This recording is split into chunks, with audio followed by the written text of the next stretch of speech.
subsidize high-speed rail the same way we subsidize highways.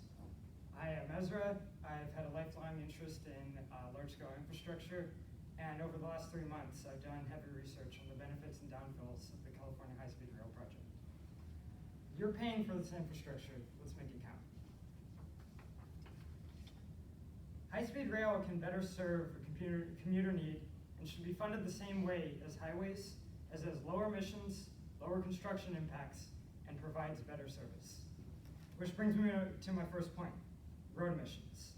Carbon emissions are the target issue for mitigating climate change, and road transport is one of the largest emitters of CO2. Carbon dioxide and global warming are one of the greatest concerns facing our generation, and we need to take action to mitigate these issues. But it's not the only issue. Combustion can produce many other concerning emissions.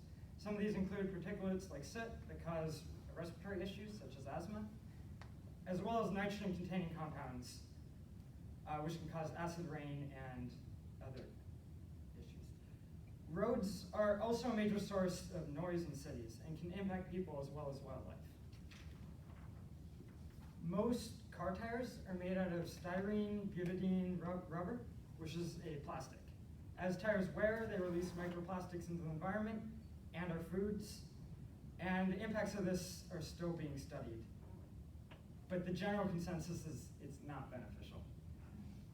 My second point is the construction impact of infrastructure projects. Construction of infrastructure is harmful, so we should use the least disruptive option. High-speed rail has a smaller ecological footprint. For the majority of the California high-speed rail right-of-way, the Merced-Fresno Environmental Impact Report specifies just over a 50-foot traveled way, which is the area that the trains actually run on, with a total right-of-way of around 100 feet, including the total owned area. A 6-lane highway, just for the traveled area, is 112 feet.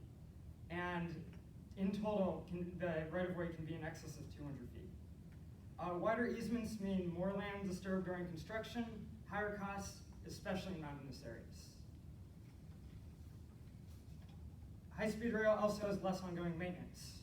On highways, the entire road surface is the wear surface, and highways require resurfacing every 10 to 30 years, depending on their material and how heavy the trucks are and how often they're used.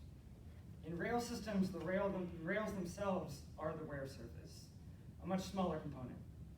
California high-speed rail estimates tracks will last at least 30 years, and the rest of the supporting infrastructure is designed to last 100 years, in line with most highways.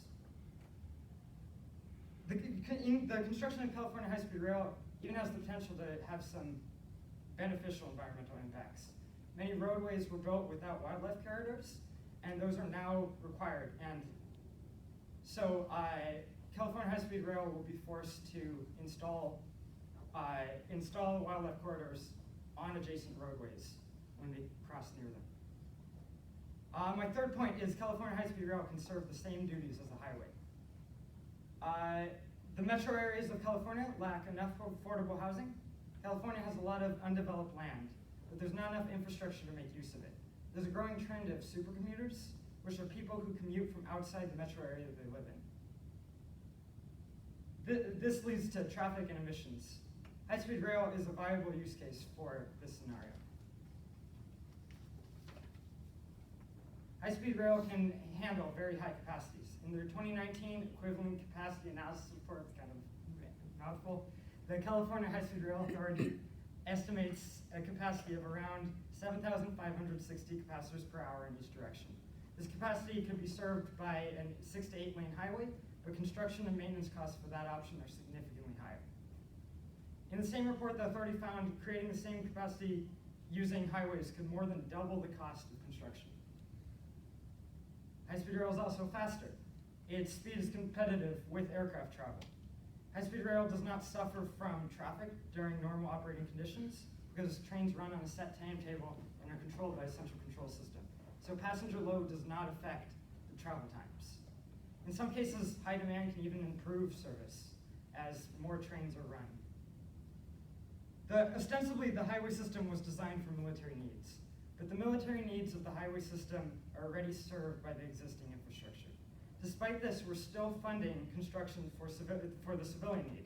We should apply this money to the best solution.